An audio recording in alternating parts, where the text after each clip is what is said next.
Statistics measurement of relative position, chapter name. इसको हिंदी में कहते हैं सापेक्षिक स्थिति के माप। इधर बहुत दिन से इंग्लिश मीडियम के हम टॉपिक बना रहे थे, अब उसी को फिर से उसको हिंदी मीडियम वाले बच्चों के लिए भी तैयार कर रहे हैं।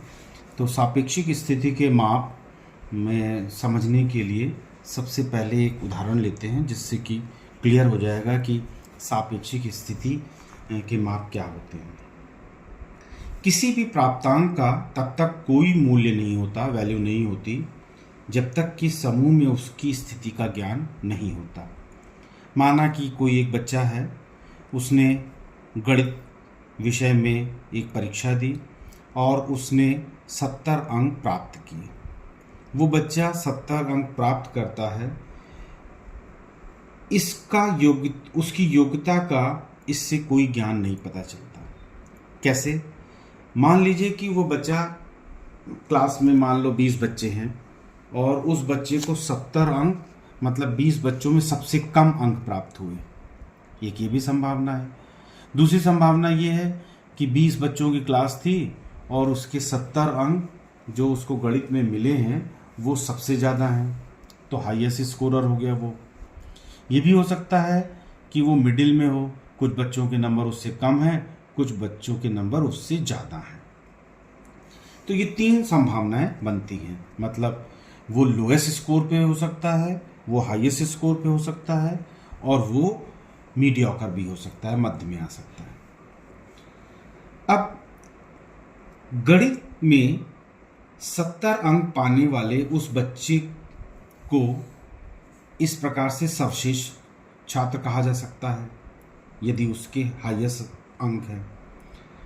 मध्यम श्रेणी का कहा जा सकता है यदि उसके बीच में अंक आते हैं, उससे कुछ बच्चों के नंबर कम हैं, कुछ बच्चों के नंबर ज़्यादा हैं। और उसको सबसे कमज़ोर बच्चा भी कहा जा सकता है अगर 20 बच्चों में 70 अंक प्राप्त करने वाला वो बच्चा सबसे नीचे है और बाकी 20 बच्चों के नंबर उससे ऊपर हैं, 71, 72, 85, 90, 95, 100 ये। अतः गणित की योग्यता की दृष्टि से वह बच्चा कक्षा में सापेक्ष स्थिति का ज्ञान प्राप्त करना आवश्यक है उसके लिए।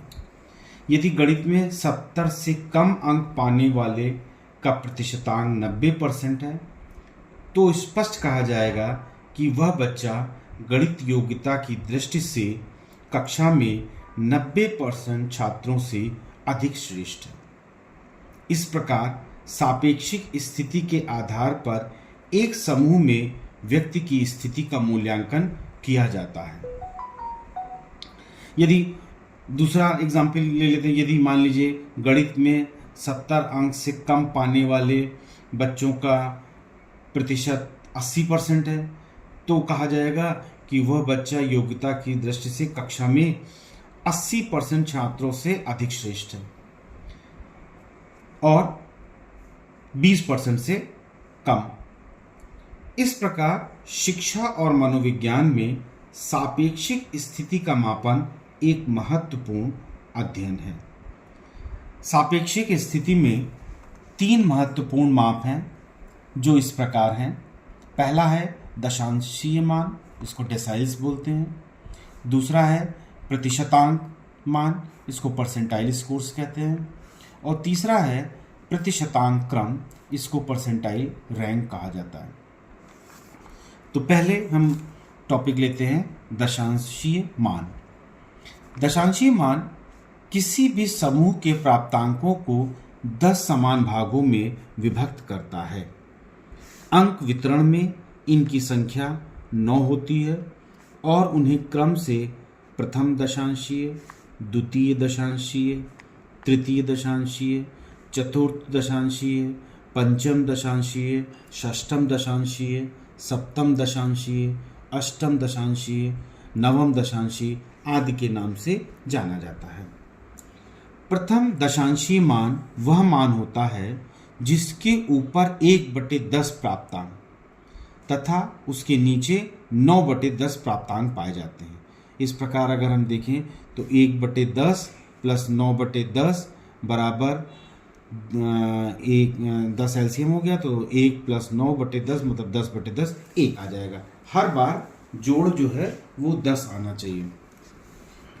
इसी प्रकार द्वितीय दशांशी मान वह मान है जिसके ऊपर 2/10 प्राप्तांक तथा नीचे 8/10 प्राप्तांक होते हैं। जैसे कि यहाँ पर देखो मैं लिखे दे रहा हूँ, ऊपर 2/10 और नीचे 8/10। तो अगर एलसीएम लेंगे 10 तो ये हो जाएगा 2 + 8 = 8 + 2 10/10 = 1। इसी प्रकार किसी भी दशांशी मान को, अगर तृतीय दशांशी मान की बात हम करते हैं तो उसके ऊपर 3/10 प्राप्तांक होंगे तथा नीचे बचे हुए 7/10 प्राप्तांक होंगे। इस प्रकार अगर पंचम दशांशी मान निकालना है तो पंचम दशांशी मान में क्या होगा, 5/10 उसके ऊपर होंगे और 5/10 उसके नीचे होंगे। तो इस प्रकार से हम किसी भी दशांशी मान की गणना कर सकते हैं। दशांशी मान को या डेसाइल्स को, इसको सिंबल डी से प्रदर्शित किया जाता है, कैपिटल डी से प्रदर्शित करते हैं। दशांशी मान को अगले पृष्ठ पर एक हमने चित्र बनाया है, उसके माध्यम से भी समझ सकते हैं। देखो, इसको हमने 10 बराबर भागों में बांट लिया है। अब देखो, पहला भाग, दूसरा भाग, तीसरा, चौथा, पांचवा, छठा, सातवां, आठवां, नवां, 10वां। अब हम ये कहते हैं प्रथम दशांशी मान वह होता है जिसके ऊपर 1/10, जैसे यहाँ पे ये पॉइंट है, इसके ऊपर 1/10 और नीचे 9/10 प्राप्तांक पाए जाते हैं। या हम ये कह सकते हैं, अगर ये है जिसके ऊपर 1/10 और नीचे 9/10 प्राप्तांक पाए जाते हैं। तो इस प्रकार से दशांशी मान, हम प्रथम दशांशी मान ज्ञात कर सकते हैं, द्वितीय दशांशी मान, तृतीय, चतुर्थ में क्या हो जाएगा, चतुर्थ दशांशी मान अगर हमको ज्ञात करना है तो उसके ऊपर क्या है, उसके ऊपर 4/10 प्राप्तांक होंगे तथा नीचे 6/10 प्राप्तांक पाए जाते हैं। अगर हम सप्तम दशांशी मान की बात करते हैं तो उसके ऊपर 7/10 और नीचे 3/10 प्राप्तांक पाए जाएंगे। छठम या षष्ठम या छठा या सिक्स्थ डेसाइल स्कोर की अगर हम बात करते हैं तो उसके ऊपर जो होगा वो 6/10 और नीचे 4/10 प्राप्तांक पाए जाते हैं।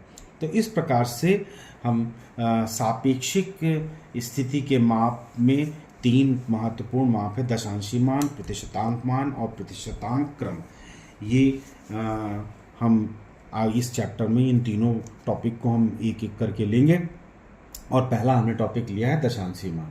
तो इस तरह से क्लियर बात यह है कि कोई बच्चा अगर किसी भी सब्जेक्ट में अपने क्लास में अंक प्राप्त करता है और उसके विषय में हम कुछ नहीं कहते, केवल अंक के आधार पर हम उसकी योग्यता का निर्धारण नहीं कर सकते जब तक कि उसकी रैंक भी ना पता हो।